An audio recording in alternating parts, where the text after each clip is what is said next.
Hello guys, nandito po kami ngayon ng papa ko sa dagat. Manglalambat kami or mamamatitig kung tawagin dito sa amin eh. Kasi Bisaya ang naman ako. So ito na nga guys, sinimulan ko na, hinulog ko na yung lambat. Yan guys, tingnan nyo. Ang haba po ng lambat namin dahil para marami yung makuha na isda. Yan, sige. Hulog lang yan, sige lang. Tingnan nyo. So pagkatapos nga namin ihulog yung lambat, ito naman po yung gagawin ko.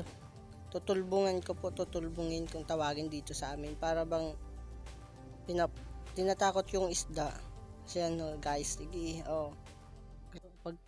Pagkatapos nga yung tulbungin, yan, kinuha na namin ng lambat namin. Tingnan namin kung marami yung nakuha. Yan guys po. Dahil pagtamad ka dito sa probinsya, wala kang mapapala, wala kang pangulam, wala kang magagawa kundi umasa lang sa pamilya mo, diba? Kaya ito, sumasama ako kay papa na mangisda, kaya magtanim sa palayan kung taniman season dito sa amin Yan po, nakuha pa kami ng isdang balana kung tawagin dito sa amin. Tingnan nyo po. Ayan pa po. Karamihan po na nakuha namin dito. Puro balanak tingnan nyo. Ang sarap niyan sa paksiw. Pag pinapaksiw, ang sarap po niyan. Tingnan nyo guys. So yan po. Mayroon pa po. Pasensya na po kasi nauutal po ako pag nagtatagalog Yan po. Hindi naman po kasi nagmamayabang.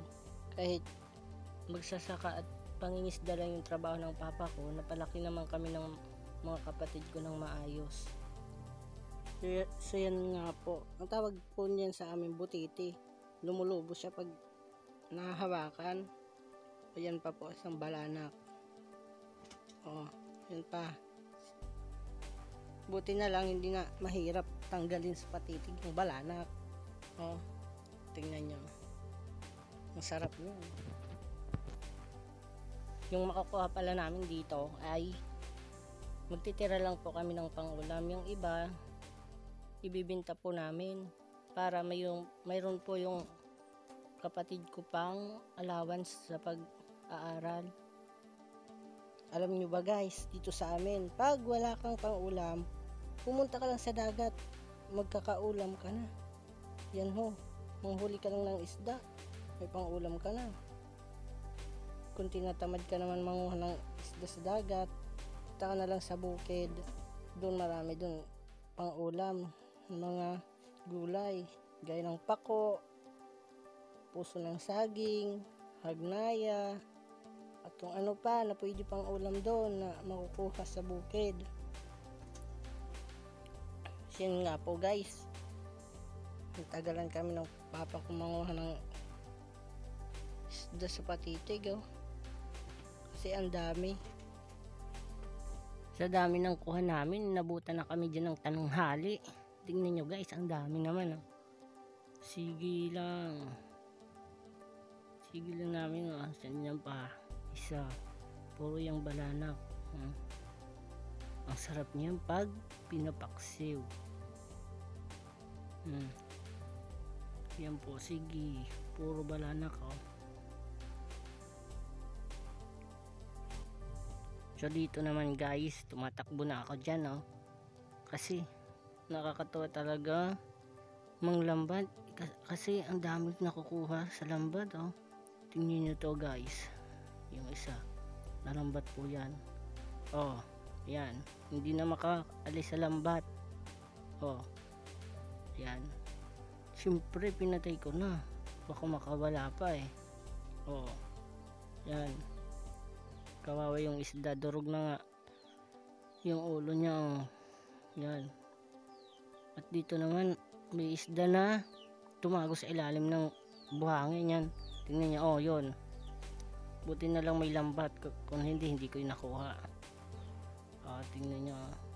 Ang haba talaga ng lambat namin. So ito pa yung isa, oh.